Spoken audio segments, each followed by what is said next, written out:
Testing, testing.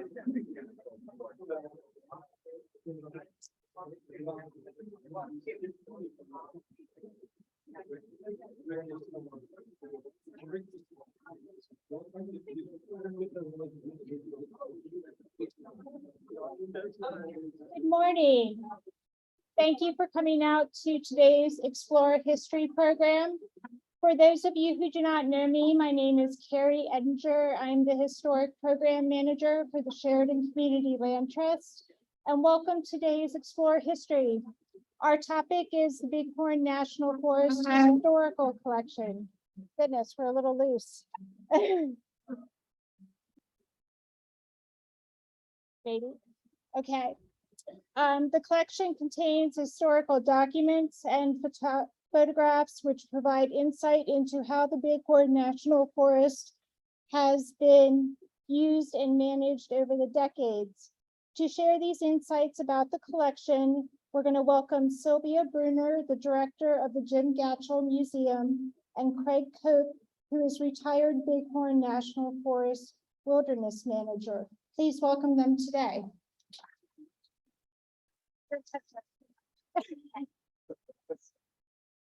Thank you, Carrie. If you didn't guess, I'm Sylvia. That's Craig.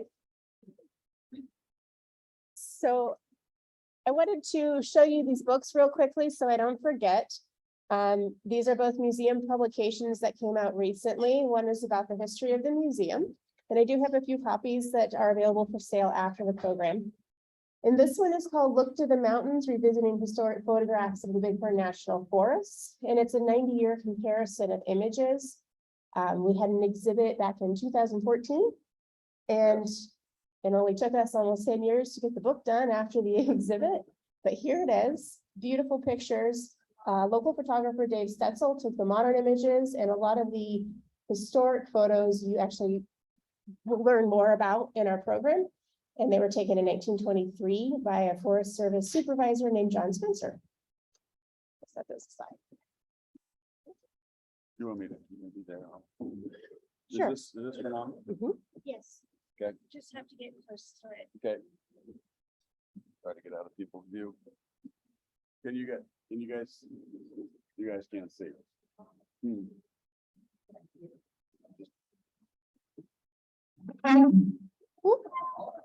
Oh man, me and technology. Okay, so a quick introduction and a collections overview. Why does this collection exist? Why does it exist, particularly at the Jim Gatchell Memorial Museum? Really big portions to those questions is because of Craig, actually. During his time at the Forest Service, he worked on kind of collecting items himself and also was aware of other people within the agency that were also holding on to items that they felt were, historically valuable, but it wasn't necessarily their job description to care for or retain. And then when Craig retired, he was familiar with the museum, with our collection, what we do, and he really started to advocate for a collection to be formed in a more formal way and to be housed in an agency like ours where it can be more accessible to the public. So when we were approached by the Forest Service out of Sheridan, they already had a good knowledge as far as who we are and what we do. We also kind of qualified for some of their requirements because there's, a museum here as well, and that deals with the Bighorn National Forest. The Jim Gatchell is accredited by the American Alliance of Museums, and that was something the Forest Service wanted. And we're also local government. We're within our county governmental structure, and that was also a requirement. So we kind of checked all of those boxes, and we're very happy and fortunate that the collection did come our way. About 40 boxes of items. Yes. Yeah. Is this on? Yes. No. It was on.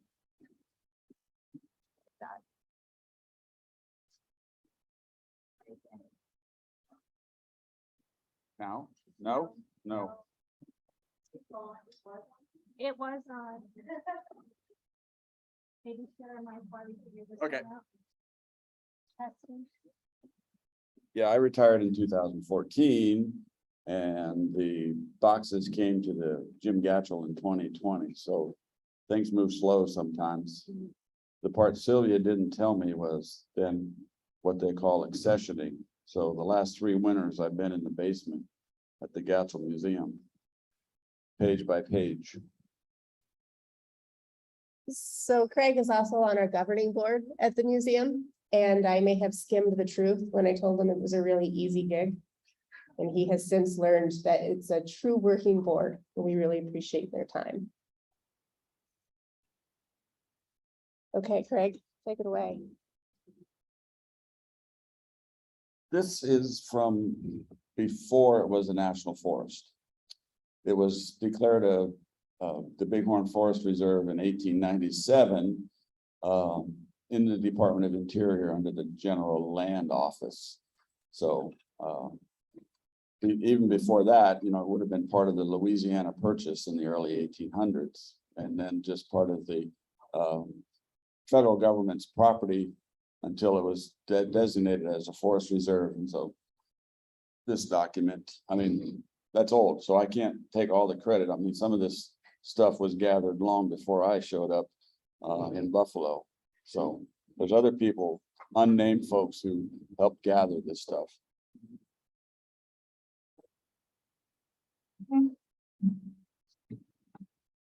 There we go. Then we don't have to punch over so much. So this has become an inside kind of long running joke. How do you appropriately spell Bighorn when you're referring to the Bighorn National Forest? When it became a national forest in 1905, it was spelled 2 words, Bighorn. In 1908, the president, Theodore Roosevelt, had an executive order. And the very last line in that document says, and you probably can't read that, the Bighorn National Forest, 2 words, shall be known as the Bighorn 1 word National Forest. So when that comes up in a trivia question someday, you can say, hey, Theodore Roosevelt said 1 word. The mountain is also spelled 1 word too, but that was done in 1960 by the USGS.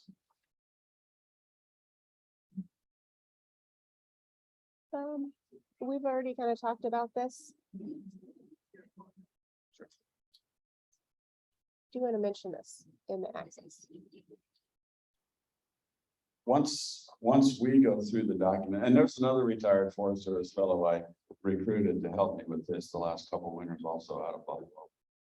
We fill out a sheet for each one that we do, and it gets a number, a unique number, and then some brief description of what's in that document.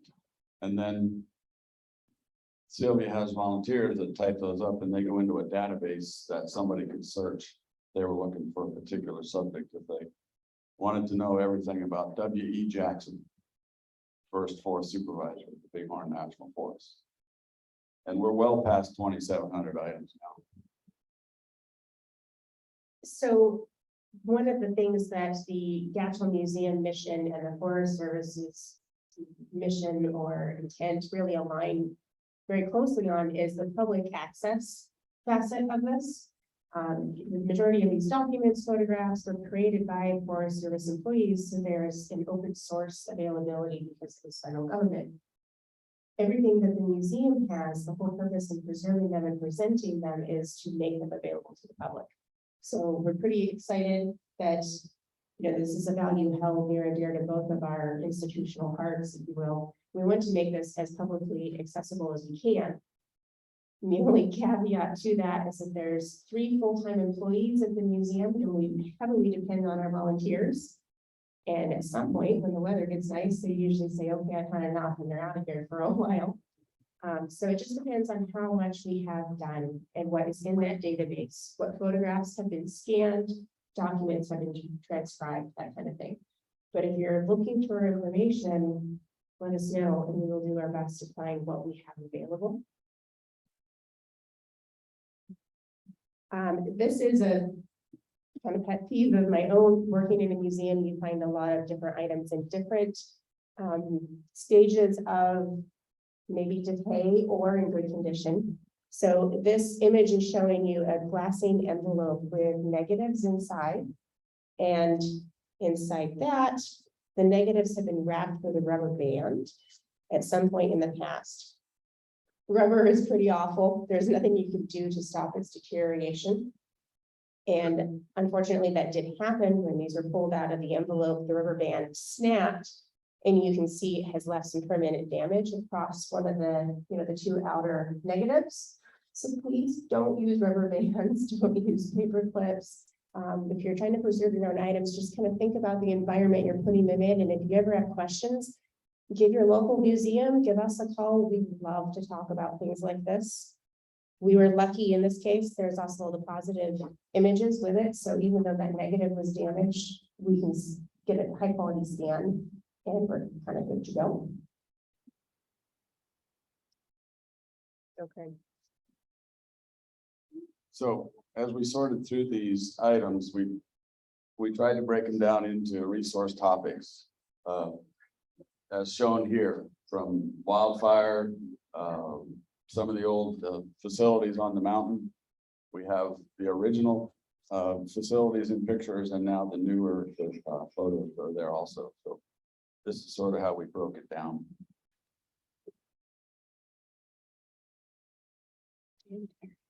Daily diaries was on that list before, and in the 20s and 30s, the rangers, the district rangers on the various units, and there were 7 districts at the time in those days on forest. They kept a daily diary. I mean, and some of them are quite detailed on their diaries. Most of them have the name of the person who had the diary, but not all of them. So I don't know why some of them wanted to remain anonymous, but they did. This one is from Urban J. Post. He was the district ranger in Buffalo in the mid-30s. This is a historical event that happened on the Shoshone, the Blackwater Fire in the 30s. Urban Post was sent on an assignment, and this is transcribed from his daily diary for that day. So he went with the junior forester, Paul Tyrrell, which Tyrrell Work Center is named after, and then the foreman, James Sabin, which the fire lookout on the south end of the mountain was just named for him not too many years ago.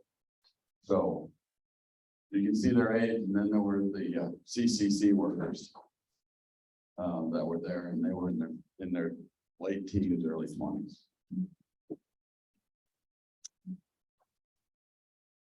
August 21st, 1937, he got the message to go to the fire. He drove to the Blackwater Creek and waited for the crew.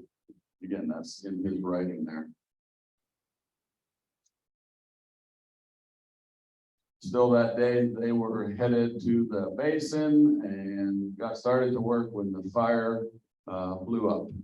And there were fatalities there. Most of those CCC folks, Tyrrell and Sabin, all perished in that fire. Post must have been burned because he left on the 22nd the next day, and he was in the Sheridan Hospital for a while. Went on sick leave and was on sick leave for a month after that event. So some of the stuff, I mean, it ties right into the historical events that were going on, not just on the Bighorns.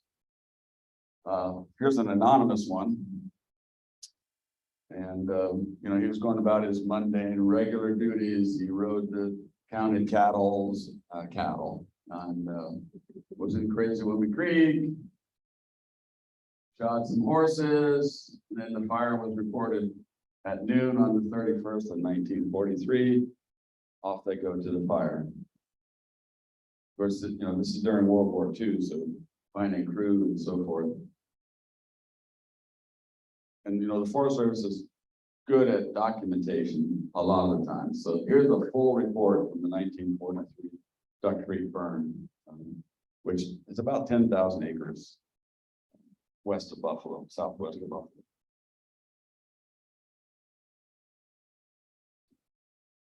Here in the middle of the war, trying to find folks to fight the fire. they had troops come, and they're entering the forest just west of Buffalo on Highway 16. This would be right by Trailside. And that sign is in the front lobby of the Forest Service office in Buffalo. The report previously said 70 troops from Casper Air Base were brought up. On the report, the previous slide, it said that 70 troops were brought up from the Casper Army Air Base to fight this fire. And that's in addition to a lot of local men as well. You know, in those days when they were fighting fire, they went down to the local tavern and gathered up the troops to go fight the fire. Picture of the troops somewhere near the fire. That would be on Sourdough Creek. You're familiar with the south end of Mount All, south of South Fork Resort. The next drainage is Sourdough, and then to the west. That's the old South Fork Inn. That did burn down. I couldn't tell you what year it was, but it burned down. And in those days, the road 16, or the black and yellow road, if it was known then, went right by the front door.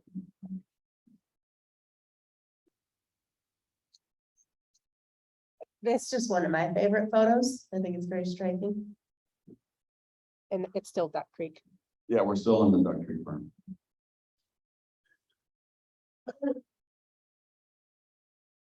Packing in, supplies, equipment, I don't know what, but, yes, that was the attire in those days. I mean, you Forest Service people, that's not how would they dress now, is it? Sylvia likes this one. They're doing some first aid on some firefighter's leg. They look like kids.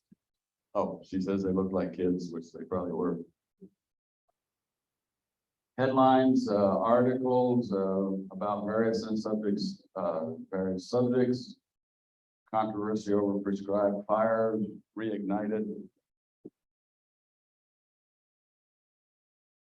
I can't get rid of that caption, sorry. The one across the top there. Oh, right. It's okay. Historic handouts, maps, talking about the recreation opportunities, the facilities, how trees help clean the air. Those were all in there. And some of these, again, they go back decades.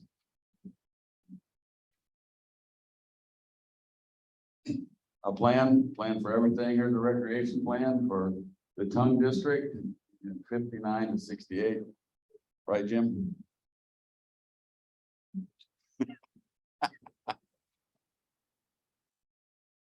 More recreation operating plans into the 80s, into 86. And trust me, we did not, on some of these, we did not read every page to try to document. Like, here's the subject matter. If you're interested, knock yourself out. Road counts, done by hand entries. Now you can go on YDOT's website and pull that information up electronically.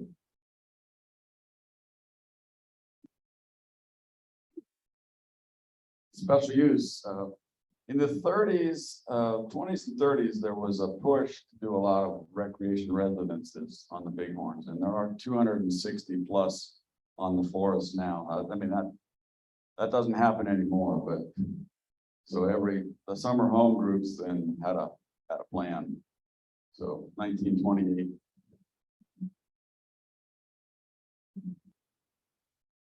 Crazy Woman Canyon from 1953. I imagine we can still go and find those rocks, the big rocks anyway. So I'd imagine quite. I'd imagine we might find erosion from spring runoff this year too. So these images are just showing examples of various roads, and we've plugged in some pictures that we thought might be quite recognizable to a lot of folks. This view to me seems to have changed quite drastically since it was taken, but this is that medicine wheel.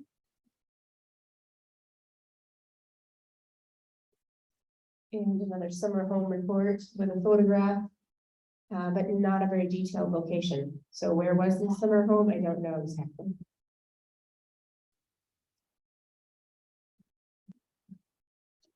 Summer homes. Another quality summer home. Built in 29, and again, a lot of these folks threw these things up really quick with the logs out of the vicinity, and I really doubt that one still exists, but built in 29 and photographed in 1950. Some more, some of the summer homes, and I mean, it'd be kind of interesting to try to get back and see, but I really doubt that one still exists. This one, right? More modern, a lot of the summer homes now have electricity, running water. Some of them even have phones and satellite dishes, but it's another example.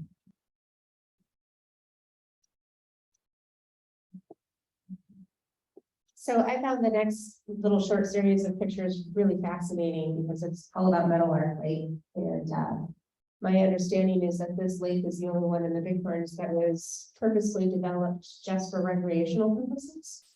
And I think that's pretty interesting on its own, and it was just cool to kind of see how it changed.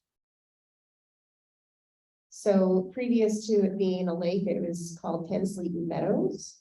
And this is kind of the pre-development taken in 1930. The date's cut off, but I think 33. 33, Craig believes. 35. And we have another one showing, you know, obviously it was kind of a swampy, watery area. That's certainly not what we have. This photo is looking to the east from where the dam is built, and there's two little cabins. That was an organization camp. That's where the Meadowlark ski area, lodge and so forth is now. These were built by the CC Sears. They took three summers to build them. This is the outlet works. And I want to point out too, the older folks labeled their, mounted their pictures on a poster card. They labeled them with what was going on in the picture. And as we've moved into the later pictures, you come up across a folder full of pictures with cows or just random stuff, and it's like they're not of any historical value because you can't buy them.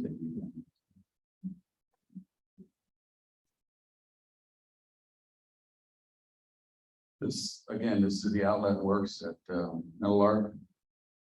This, like I said, they did 3 seasons and it was all done manual labor.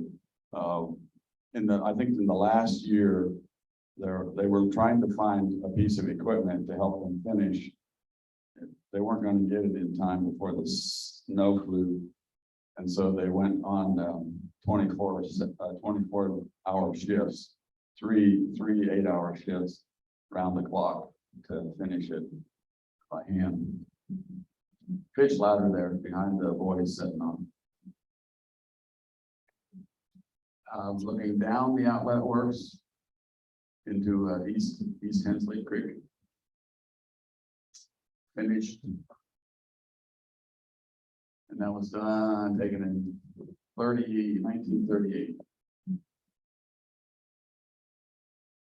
And then just the overview again. Lake Point picnic ground up there where the road is, just above the lake.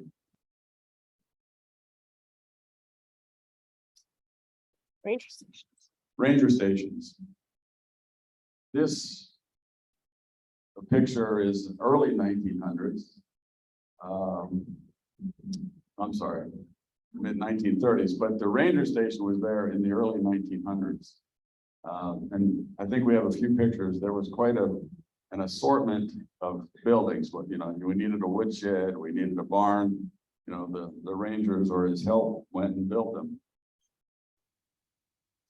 This is at Tyrell. This is actually built by the range permittee at the time. Early 1900s. The photo was 1905. 1905. So before it was even a forest. Yes, before that would have predated. It would have been part of the Bighorn Forest Reserve, but not the National Forest until 1905. So, you know, there were cattle and sheep running on the mountain. And so I'm sure the range riders or the permittees like, hey, we want something to get in out of the weather. So they built this cabin, which is no longer there. This is Tyrell. These are the original buildings at Tyrell. None of these are there now. Burgess, again, 1923, and I don't believe these are the original buildings, and I don't believe they're either now. If I remember looking through some of the other pictures. That one is in our book because I couldn't find. This particular image is one of the images that's featured in our book. Craig came across some images, probably better, of Burgess Ranger Station as he was processing the collection. But I don't think they have yet been entered into the database because I couldn't get them to pull up yesterday when I was trying to adjust the show for today's presentation. So we have more images of Burgess. They're just not in our computer system yet, and that's the value and importance of our volunteers.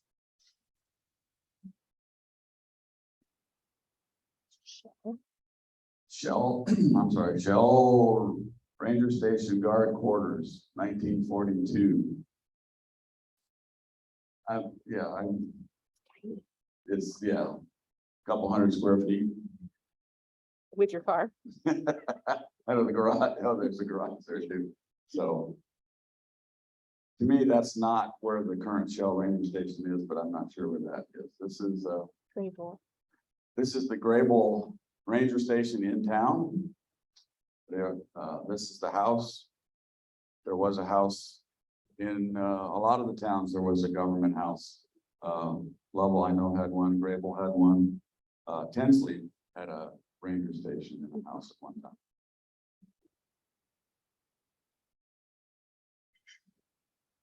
Well, Yeah, please.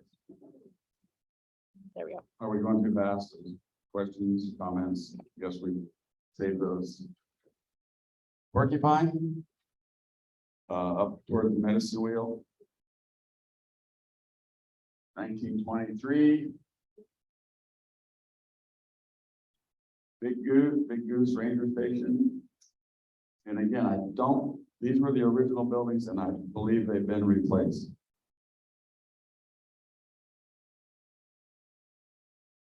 All right.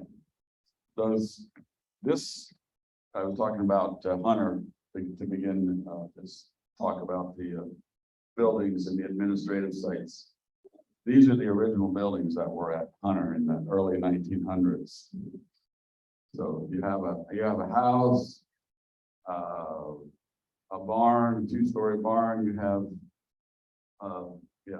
an assortment of buildings, and there's more and more of. This is looking southwest. If you were up in the pasture behind the buildings, looking southwest.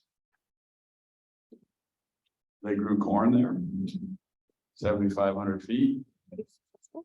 I'm not sure, and I'm not sure what the lower stuff is, but to get corn to grow at Hunter, that's pretty amazing.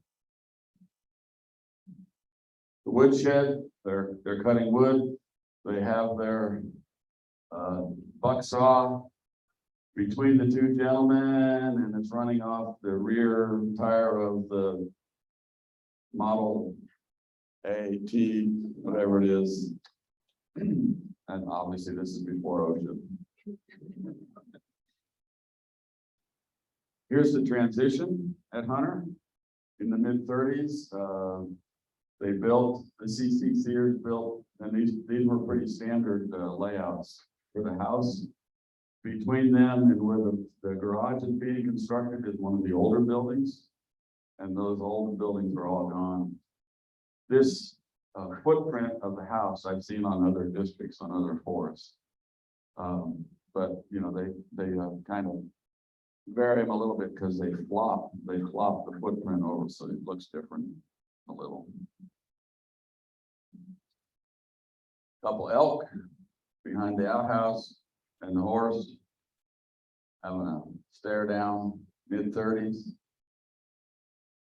Scott, you ever seen elk that close? This is the view of Hunter from the off Schoolhouse Park Road. And those are the current buildings that are there.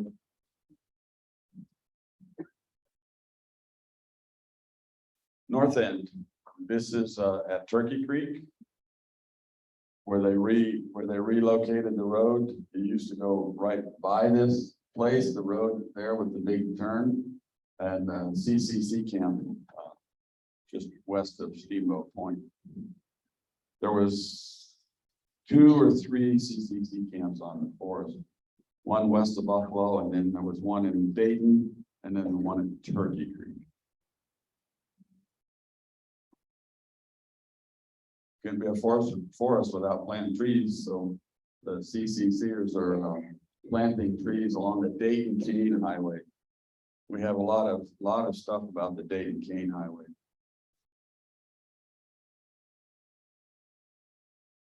Break from planting trees or whatever they were doing.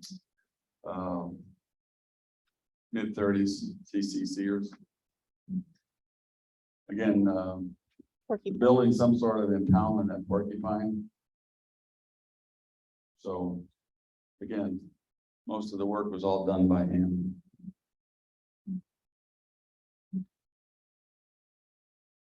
This is, the typhoon in the Tongue River Canyon.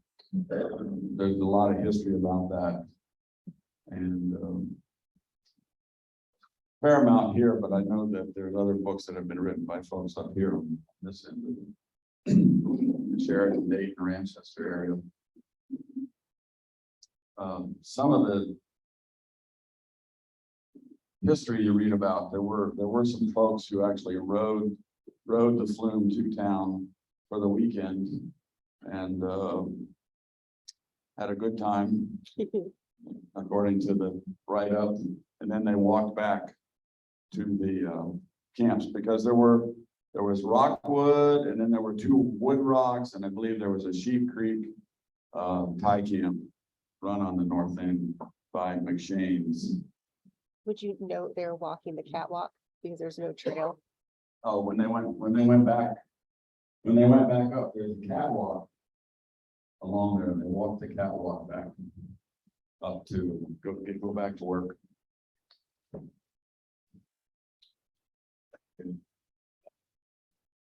East Fork Splash Dam, it's not in that good a shape anymore. It's really starting to come apart. But if you've been to Typhoon and Dead Sweet and continue towards the pass to the east, this is right off the road. Still remnants of the flumes. I mean, they ran miles and miles and miles of flumes. In what we've read, they built them in 10-foot sections and then assembled them, and put them on site and continued to build them.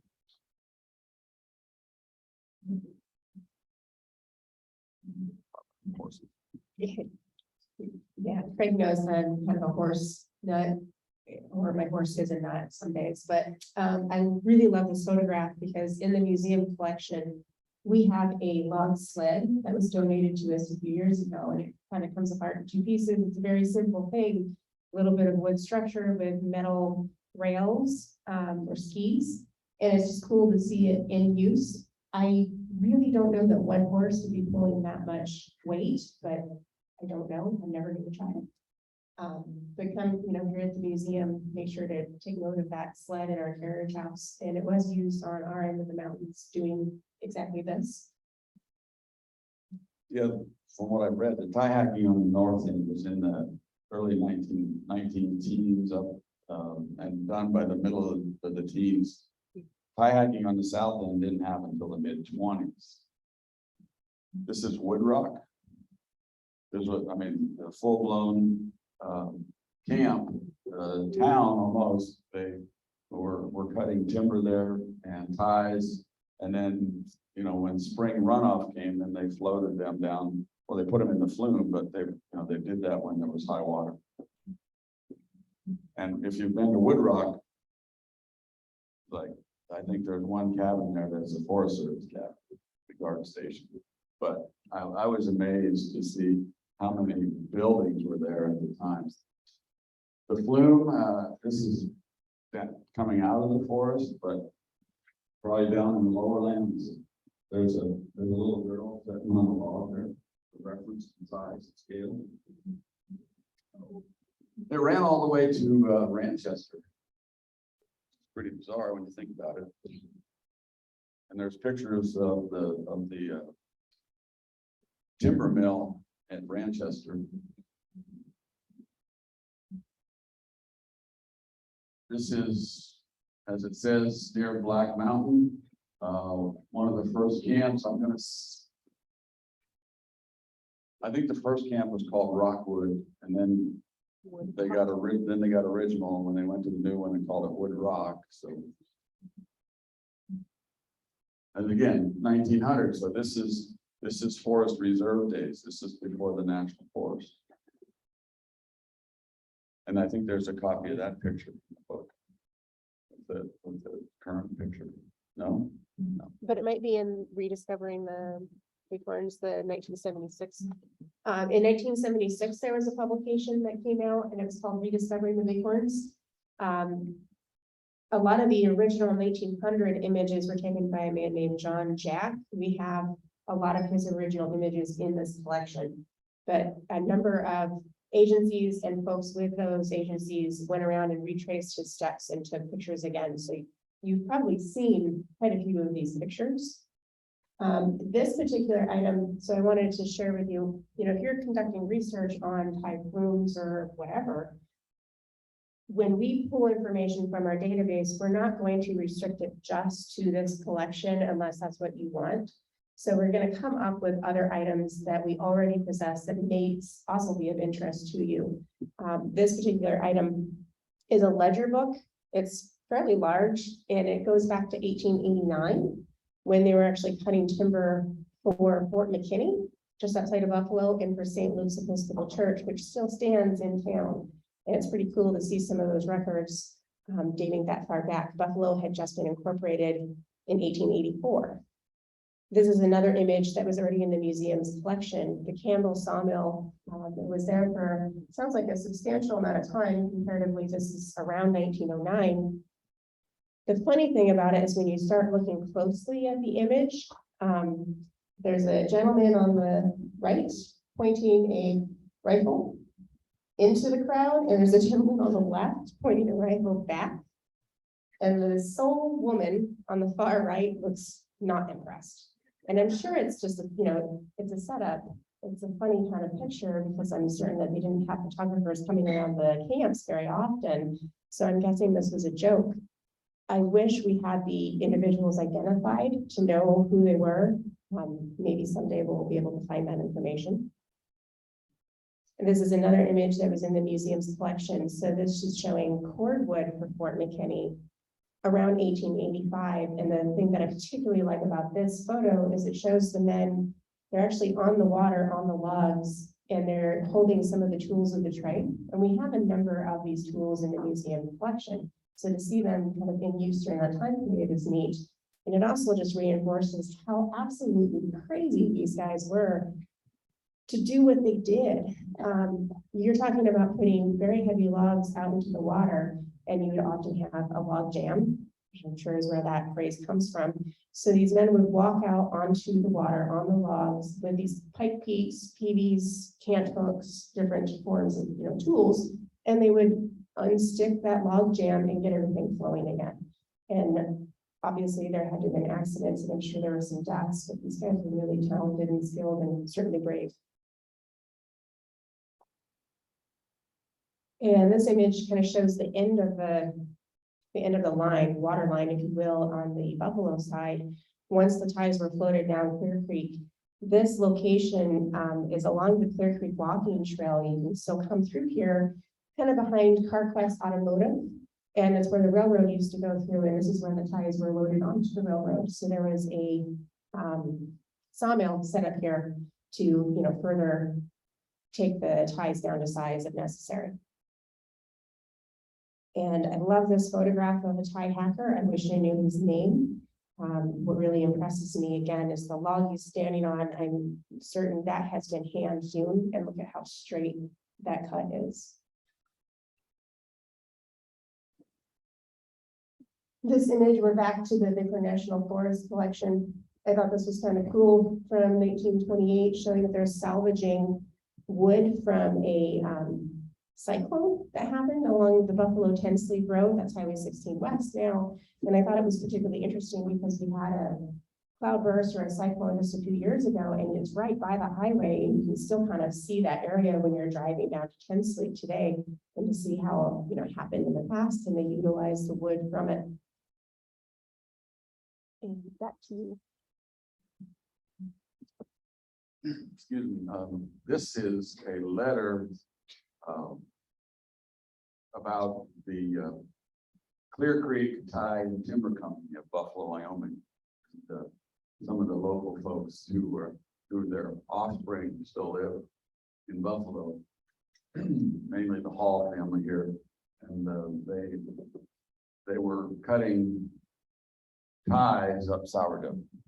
And I've heard stories, and I haven't seen it in this collection, but there were like 500 men and 500 horses in sourdough, cutting ties, and they would cut thousands and thousands of ties in the winter. And there's a flash dam in sourdough where they would stack the ties below that, again, open the gate and flood them to town, which probably took a couple days, I would think, to get them all herded down the creek to town.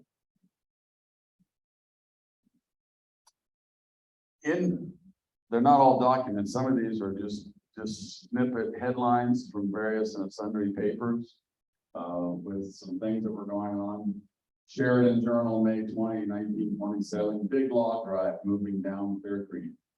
Sheridan Post Enterprise, 27, logging drive near Buffalo, so on. So I think with that kind of information, You You can could access go- the newspaper. you can go to the newspaper collections and maybe probably get more details. Oops, back up. Stop. Okay, happy trigger finger, I guess. So this gentleman is John Jack, the man I mentioned earlier. He went around the forest in 1900 taking pictures. So he went to Yale University. That's known, it's not just made up, I just can't remember for sure. And he was hired by the federal government to do a survey. It was not yet the Bighorn National Forest, but we love that he did. He was very detailed in his work. You'll see what we talk about, some of the photographs here in a minute, about how much documentation they put on them. And in the collection, last year, or the year before, we have a hardbound copy of his survey. The survey also relates, the survey relates to the images as well. So their images aren't contained within the hardbound copy, but they'll have a reference number, and he numbered all of his photographs, such as this one, which we use in our marketing for this program. So he captured a lot of data with his images. It's titled Fortunatus Mine is looking south towards Bald Mountain. It is showing long snow drifts. This was taken in July of 1900. It was cloudy. He took it at 11:30 a.m. There's another image. I think that was his horse that he rode around. Well, part of me likes to think he took pictures of his horse because he really liked his horse, but I think he may have also used the horse to kind of give you that color balance because of it being a pale white horse. It certainly shows up in a lot of them. This is the backside of that image. And I mean, that beautiful handwriting for starters. It's so easy to read, and that's not something we come across often when we're going through historic documents. And it just contains a lot of information. He has it the time to the quarter hour, what direction, his exposure, the stop, what kind of light he was experiencing. He also recorded a lot of the flora and fauna that are shown in his images. And he used a lot of the formal names. Some of those names have since changed. I won't try to pronounce them because I am not fluent in Latin. But he also tried to note his location. And so as he was going around the forest, he, certainly crossed county lines, Sheridan County, Johnson County, Bighorn, and I believe a few in Washington. If you notice down there in the situation, it says at junction of road to Dome Lake with main road from Sheridan to Hyattville. So the first road from Sheridan went to Hyattville. And there's things in the collection that talk about that, and some of the people, how long it took them to get across, because they hauled the mail back and forth across there.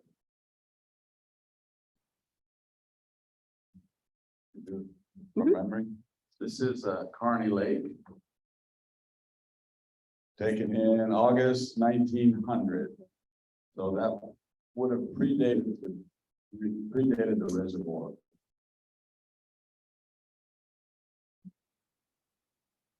This is in 1976.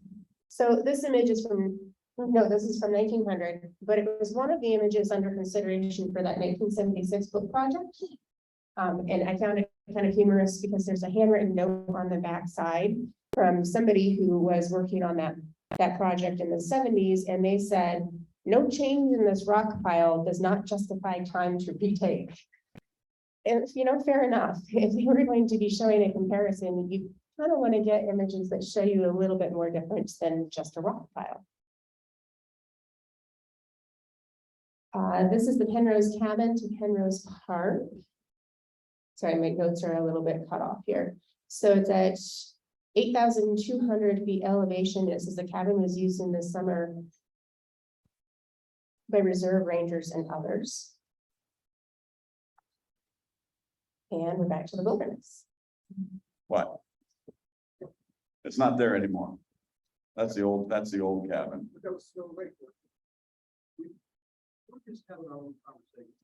All right, those old retired Forest Service people.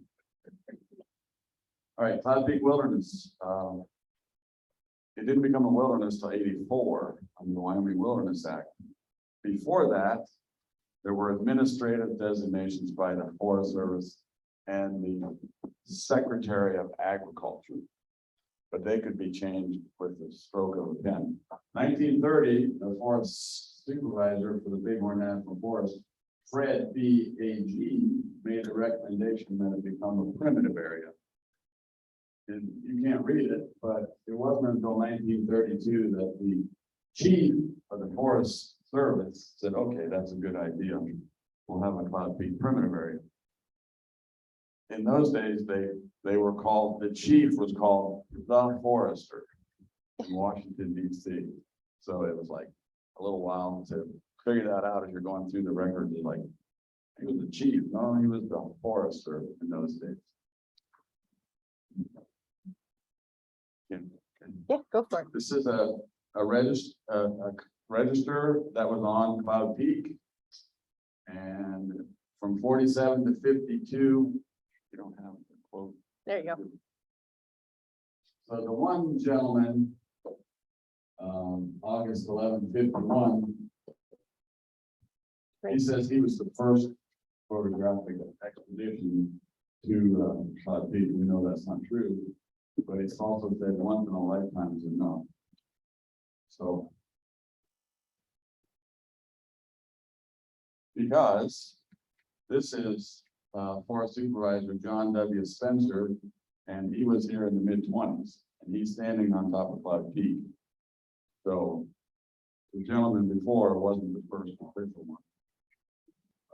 The register, the sign in front of them says Cloud and Peak, elevation 13,165, tourist register. John Spencer, after he was here on the forest, went to Denver and was actually a regional forester in the mid-40s. During the time, 64, the Wyoming Wilderness, or the Wilderness Act was passed nationally, 64. The Forest Service was given 10 years to study other areas that should have been eligible to be designated wilderness.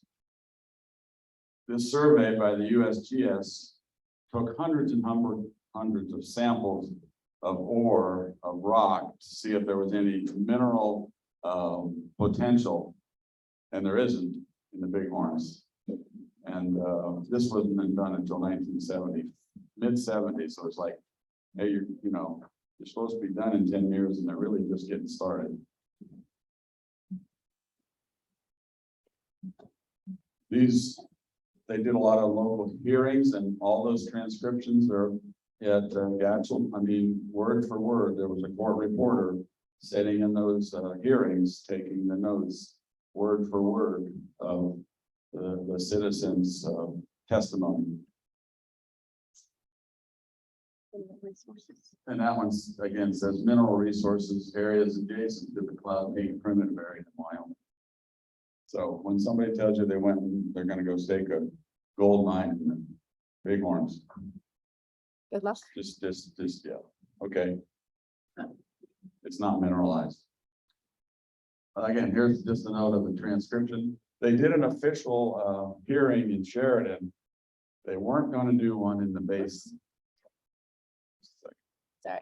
They weren't gonna do one in the basin, but the citizens of Worland held their own hearing and did a transcription and submitted that to the Forest Service for their consideration. Sheridan's, and again, you know, a court reporter company did that. And if you've ever watched them do that, it's magic to see how they take those 8 or 9 or 10 keys and make complete sentences out of them. Another survey proposal by the Forest Service for the Cloud Peak designation, mid-70s. Wilderness report, sort of misnamed, but there's a lot of stuff before 84 that talk about wilderness, but it was still just a primitive area. And the wilderness rangers, or whatever they call those folks those days, you know, they documented a number of parties they encountered, and forest groups and hiking groups. This letter is written to President Ford as the Forest Service proposal. The citizens of Sheridan were putting together a citizens proposal. Do we have the bottom? Do we have the signature page of this? I remember. No, it was written by Mrs. Shung. You're right. It was written by Dr. William Shung. He was a local physician, and he was also in the Isaac Walton League. And he did a lot of trips into the Cloud Peak primitive area in the 40s, 50s, and 60s. In fact, he took the author of the Wilderness Act, Howard Zonheiser, twice into the Cloud Peak to Lake Solitude. I don't know if we noted if he got a response from the president or not. He did not, but they did get a response from the chief of the Forest Service, John McGuire. I'm pretty certain President Ford did not personally respond to everybody's letters. I've always found it really fascinating. Craig mentioned that the author of the Wilderness Act went into Lake Solitude. Some of the most beautiful portions in the language of the Wilderness Act, he actually came up with while camped at Solitude. And I just think it's really fascinating that Wyoming had such a direct impact across the nation, because that was the national act. When he used the word untrammeled, that supposedly came to him on a camp trip, and he looked out his tent in the morning over this beautiful lake and thought how pristine, how untrammeled by man. Not a lot has changed with some of these views. That's Lake Geneva, Lake Helen, Solitude. That's a personal bucket list for me. I was this close to getting there a few summers ago, and then my horse dumped me on my face in the middle of a dry creek bed, and we had to turn around and go back. And before it was wilderness, there's an entrance sign called the primitive area near Coffeen Park. And wilderness basin lakes. And Craig will visit about this. These were in the collection, and the district ranger who's noted here actually was in the supervisor's office at Sheridan in the 70s when that went down, but you can see in the pictures there's an Army helicopter crash. And they were trying to retrieve a body. And according to the district ranger, Bill Nelson, who I worked for in the 80s when he was the district ranger in Buffalo, was able to go back through his diaries and say, oh, here's what I found. So that's 1978, trying to rescue, or not rescue, trying to recover a body. And, you know, high elevation and airplanes and helicopters don't always mix.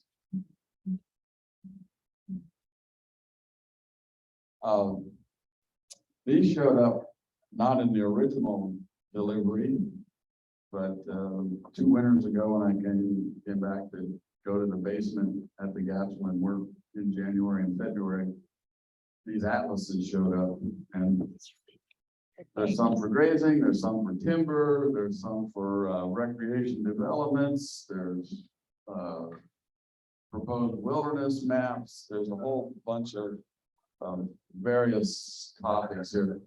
You know, standard designs for Small fire circles. a fire circle. You know, no matter what Forest Service campground you go to, you should see the same design table, fire grade, so on, and how to place rocks. They use those. I'm sure they're using those for traffic control. That's yeah. We have a standard design. All right. Now I have a challenge for the Sheridan Community Land Trust. The first ranger station was in Bighorn in the early 1900s. W.E. Jackson was the first. He was here when it was still a reserve, forest reserve, and then was the forest supervisor for a number of years after 1905. This was the headquarters for the Bighorn National Forest. It still exists.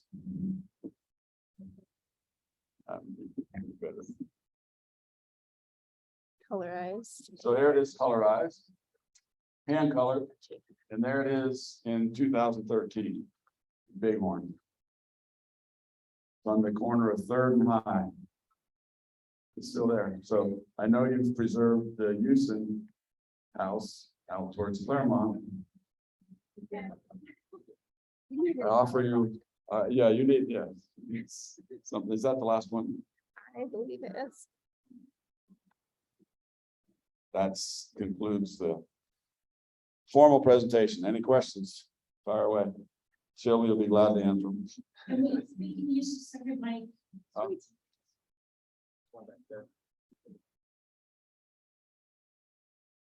Oh, you're serious. So Meadowlark Lake was for recreation, but about Sibley Lake, because the CCC did put the dam on. Was it just recreational? Honestly, I don't know, but I would assume there was the irrigation factor as well. I haven't seen a lot on We haven't, Sibley yet. no, we have not. We haven't run across a lot of Sibley pictures. They may be here at the Sheridan Library.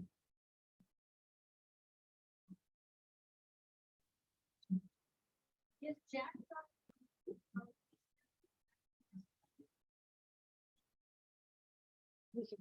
Jack tried with.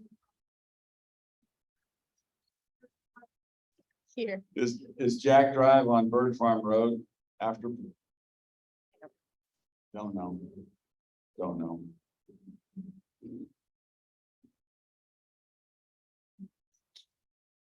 Thank you to the Gatchell for this work. It's terrific history for all of us. And I must say, your presentation today offers many opportunities for spin-off history We hope so. I'd love to see a history of grazing and content, and that is evolution of policies in the bigger one. I have ancestors who ran a cow camp up on the north end. And then another one that occurs to me is the predecessors to the Forest Service. No, Harry has done remarkable work with finding big names from the Crow. And so we claim this territory for this. But place names, all of that prehistory here. So thanks for this presentation and what's yet to come.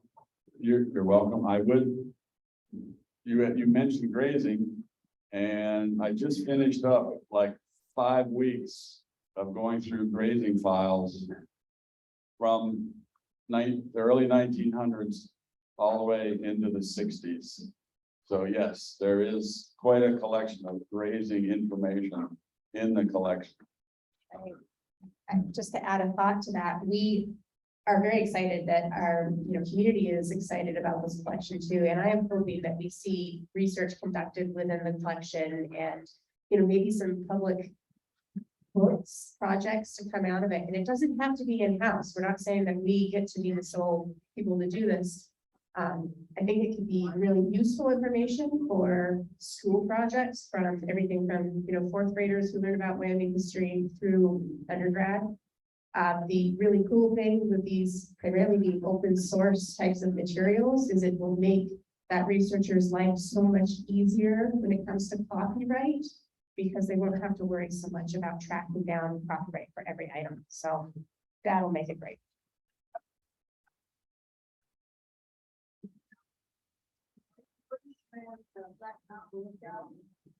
The question is, are we going to man Black Mountain Lookout? You have to ask the Forest Service. I've been retired 9 years. I don't know now, so.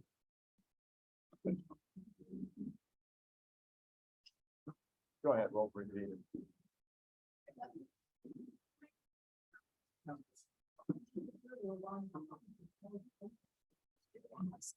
Thank you. A little girl on the phone according to the state is Alice Eichler.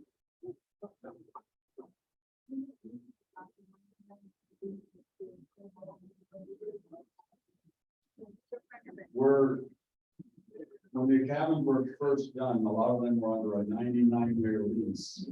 Those have all gone away. They're now on a 20-year term, but I believe most of those have been, any of them that still existing have been converted to a 20-year term. I've not come across anything like that, no. Probably be private. There might be some private solutions for that. We should wrap it up. So they I'm can gonna say, have look like lunch. we're getting ready for lunch.